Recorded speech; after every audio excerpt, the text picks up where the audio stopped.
Hi everybody, thanks very much for being here. I'm just so very pleased to welcome Dr. Jaishankar, the Minister for External Affairs of India, back to Australia for his second visit this year following the very successful Indian Ocean Conference that we held in Perth. This is our 19th meeting and of my counterparts, Jai is the person with whom I've met most, and that says something about our friendship. It says something about my regard for him and the wisdom and insight he always brings to our discussions. But it also says something about the relationship between our two countries, which is of such great importance to Australia and I believe for India too. We are comprehensive strategic partners. We are Quad partners, we share a region and we share a future, and we see India as just so important in terms of securing the region we both want and the world we both want. We've had an excellent discussion this morning. We talked in particular about the architecture, the comprehensive strategic partnership we have. Next year is the 5-year anniversary, and we spoke about the next stage of ambition in that relationship. Obviously, apart from the very important bilateral relations between governments and our very important work together in the region and multilaterally, one of the beating heart of the relationship is the people-to-people links, the community ties of about 1 million Australians who trace their heritage to India, and really pleased at the engagement from the diaspora as well. We cooperate across really important sectors: science, technology, clean energy, agricultural, education, skills and tourism. In relation to progressing our tech cooperation, I am announcing today that the Australian Government will award $1.6 million in grant funding for 6 impressive projects under the Australia-India Cyber and Critical Technology Partnership. So my congratulations to the winners, which are the Australia-India Institute, the ANU, the CSIRO, the Indian Council for Research on International Economic Relations, Monash University and the National Institute of Strategic Resilience. These are great projects on priority areas such as undersea cables, responsible development principles for quantum technologies and digital public infrastructure. Obviously, India is I think it's the fastest growing major economy. It's an essential partner for Australia as we continue to strengthen and diversify our trade links and secure our supply chains. We're a partner in economic matters as well as a partner more broadly. I am also delighted to announce we will send for the first time a First Nations business mission to India in 2025, looking to support new partnerships for Australian First Nations businesses looking to engage with India and promoting the excellence, ideas and unique offerings of First Nation businesses to new markets overseas. Finally, last year we announced at our last ministerial dialogue, actually the 2+2 ministerial dialogue, a 1.5-track strategic dialogue. This is a platform for engagement, not just at government level, but beyond on the really big geostrategic trends shaping our region. I'm very pleased to share with you we have selected Australia's think tank partner to support the delivery of this dialogue, which is the Asia Society. I also look forward to engaging with Jai tomorrow at the Raisina Down Under for a conversation on the Indian Ocean, an increasing area of cooperation for us. There's plenty more to do as we continue to work together to address the shared challenges in the region and beyond. So thank you, Jai, for coming back to Australia with your delegation. Look forward to hearing from you. Thank you, Penny. If I could supplement Minister Wong's remarks, this is our 3rd Foreign Ministers Framework Dialogue. But as Penny said, we've been meeting regularly, so in a way it's a kind of continuing conversation between us. I think our last meeting was in New York, or the sidelines of the Yunga. We are, of course, comprehensive strategic partners. We are also very important Quad partners. And I think whether it's on the bilateral side or beyond, I think we essentially have a good story to tell. If I were to just look at the last year, we have started our annual summit practice. The ECTA, the trade agreement, has yielded results. It's moving. We are negotiating our way towards a CICA. Trade itself has actually been at record levels. I believe it was 48 billion Australian dollars last year. We have just opened more consulates. The Australian one in Bengaluru. I formally inaugurated the Indian consulate at Brisbane. We have Australian universities have also been the first to actually open establishments in India.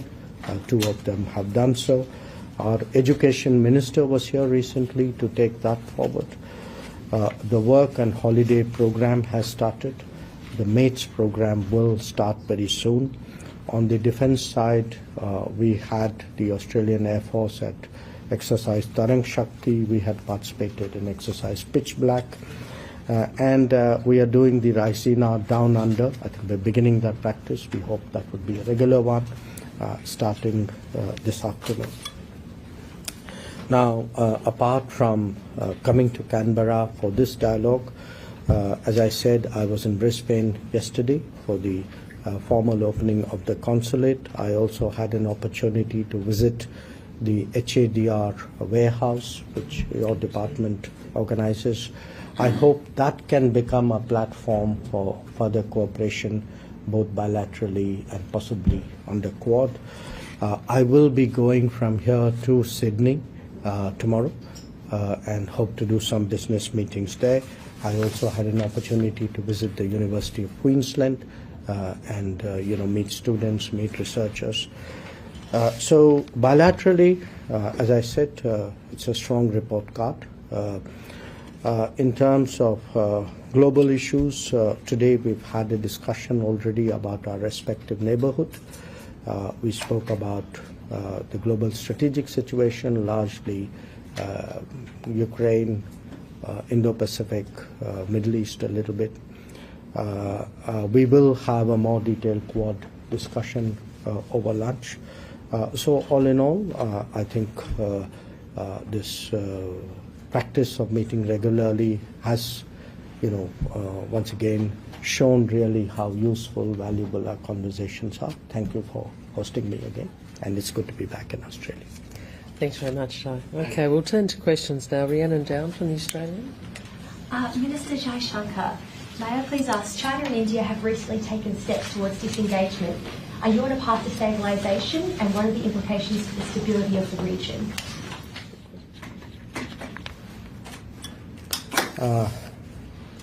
Yes, on October the 21st, we concluded the last lot of disengagement agreements. We had done some earlier.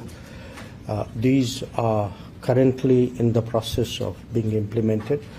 The last agreement was primarily around patrolling rights of the two sides. So we think all in all it's a positive development. The fact that with that, once it's done, the disengagement process is completed. We have other challenges to address, including de-escalation of forces. But at Kazan, on the sidelines of the BRICS meeting, Prime Minister Modi and President Xi had a meeting. It was agreed that the foreign ministers and the national security advisors would meet. So we will have to look, at further building on this. And Minister Wong, may I please ask, did you recently meet with Mike Pompeo in Washington? What did you discuss, and what does the Trump presidency mean for Australia? In relation to the first, yes, I did. And you would anticipate before an election, it's important that we meet with both the government of the day, but also the potential alternative government. It was a very good discussion I obviously won't go into all the details, but what I can share is obviously one of the priorities for us to discuss was AUKUS, and very pleased that the sort of bipartisan support that we've seen previously from visiting congressional delegations who you might have heard from, but also public statements, that we have an understanding on both sides of politics in the US about the importance of AUKUS. In terms of the US election, we will work with whomever the American people choose. We will work with whoever they choose for president and also for the Congress of the day. In Australia's interests, we will look to strengthen the alliance. As you know, historically, we've had an alliance for many, many years, and it is a relationship that is bigger than the events of the day. It's shaped by enduring friendship and timeless values. Thank you. A question for both ministers, please. Are you concerned about the real prospect of a Trump presidency, that it would upend the international order? And in particular, will the Quad survive a Trump presidency? Well, in relation to the first, I refer to my earlier answer, but the question on the Quad's an important one. And what I reflect to you is that we both see, I don't want to speak for Joe, but I think on this I can express a very similar view.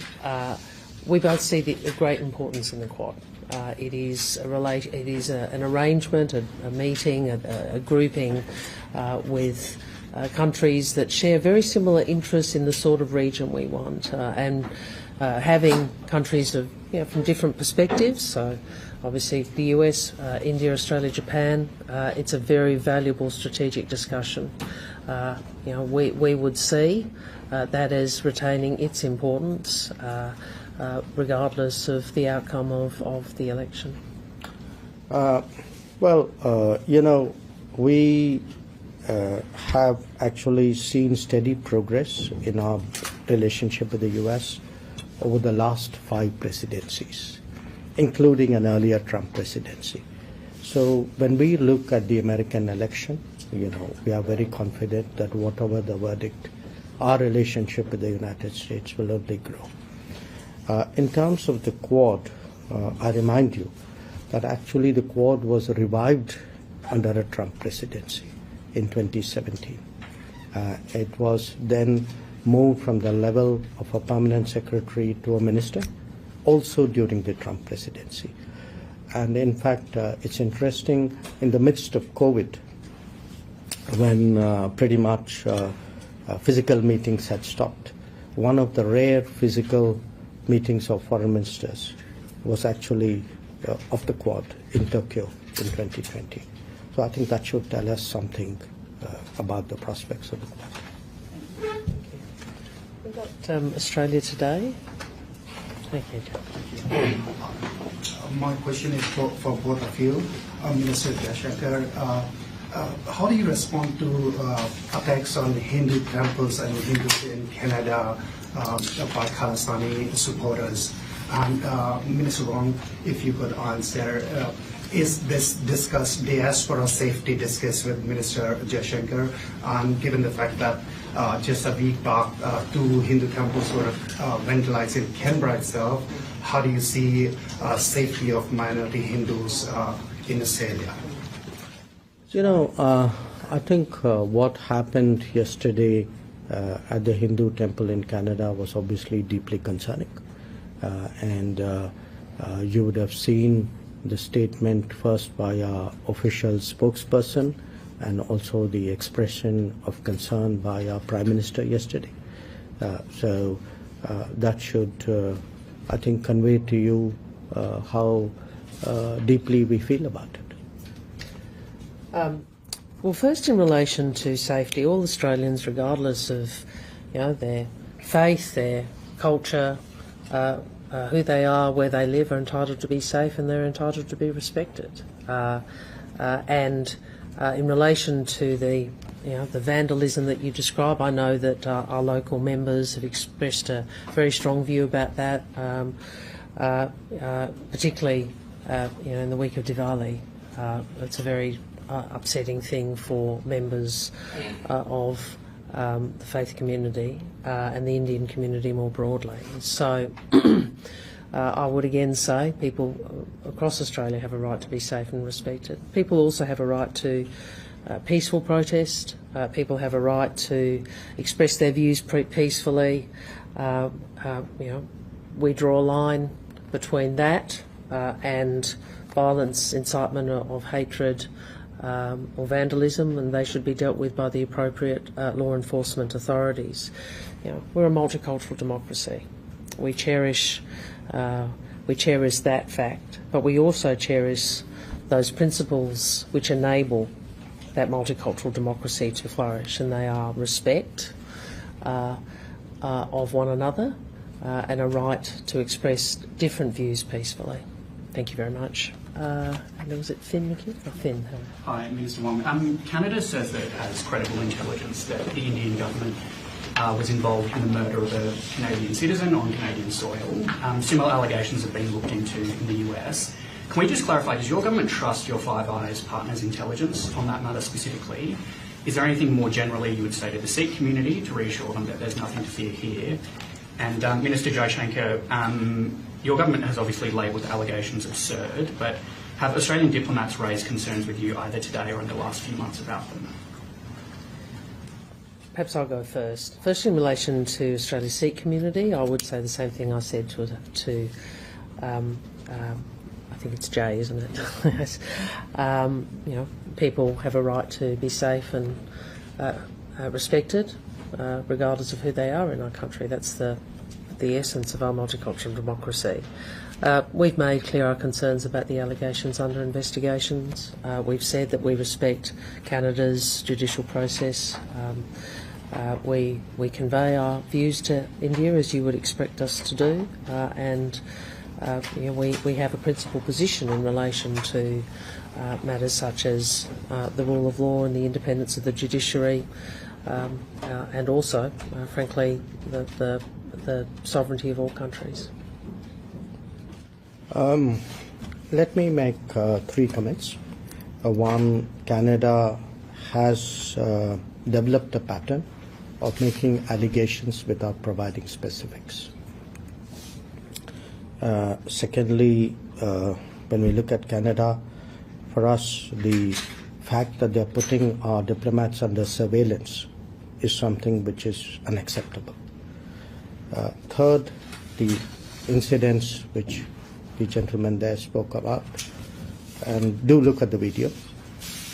I think they would tell you, in a way, the political space today, which is being given to extremist forces there. So we believe in freedoms. We also believe freedom should not be misused. And have we had a talk about it? Exactly on the lines which I've spoken.